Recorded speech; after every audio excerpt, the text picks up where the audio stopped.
Mark Rogers TV running down positional units across the Big Ten. We stop at Northwestern with Zach Pereles from inside NU, the offensive line, a key in terms of just starting an offense that was run heavy with Justin Jackson last year, and will need to provide a little bit of protection in the passing game to help out Thorson as well. So, Zach, as always, appreciate you jumping on board here, breaking down the personnel. It seems as though left tackle, obviously the prime position along the offensive line. You've got a possible good one in Blake Hance. Yeah, Blake Hance had up and down redshirt freshman year. It was really interesting to watch his development. Wasn't really projected to play a whole lot in the first place. Jeff Mogus was projected to actually make the move there. He was a senior last year, wound up getting hurt, and really underperformed as well. Blake Hance took over the job and really did a decent job with it. He struggled with speed. The speedier defensive ends are what gave him a lot of issues. But overall, big, strong guy. Nowhere to go but up from here.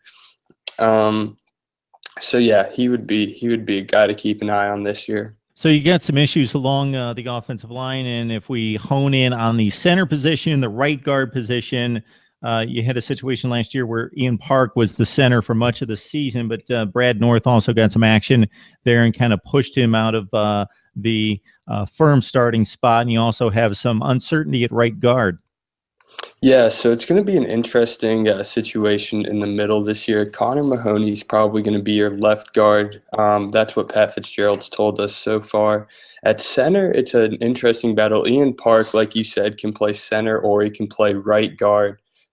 So he played both spots last year, also got hurt last year, which definitely did not help.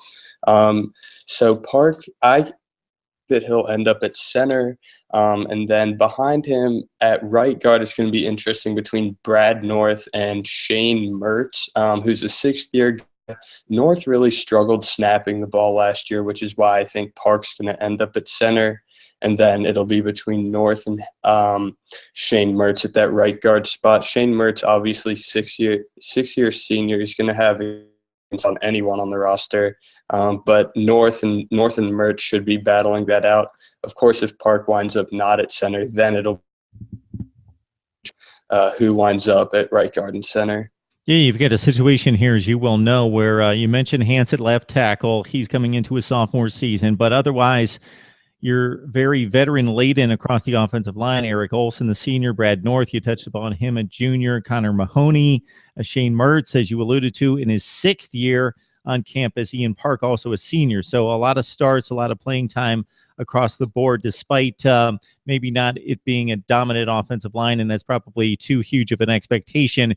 It should be better than it was certainly 2 years ago in 2014. It seemed to improve a little bit last year, but still ravaged by injury. So these guys should improve coming into their senior seasons for most of them along the offensive front as starters. Plus, hopefully you can stay away from injuries. Yeah, injuries really did take a toll last year. I mentioned Park missed some time. Jeff Mogus, who was supposed to be the left tackle, missed some time, which pushed Hance into that role. Essentially, pretty much everyone missed time, either underperforming or with injuries. The biggest thing I think for this offensive line is continuity, and I think that that's true of every offensive line. When you play together, you know each other's strengths and weaknesses. And yeah, most last year is returning, so that should be a major positive.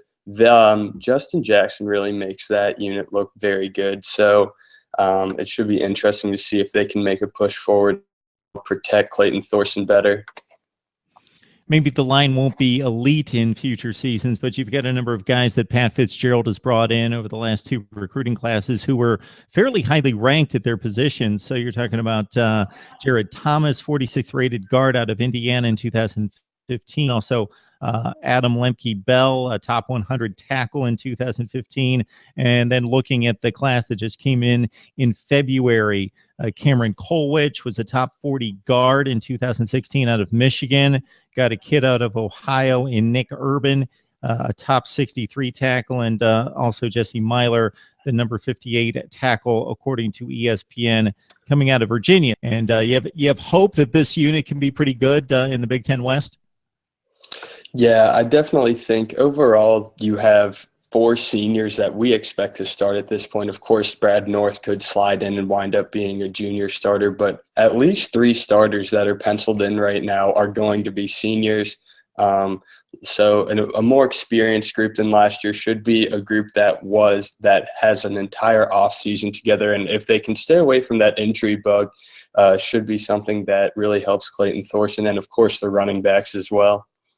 Despite a 10-win regular season in 2015, the Northwestern offensive line, pretty marginal. Could it get better this year? Well, they've got the experience to make it happen.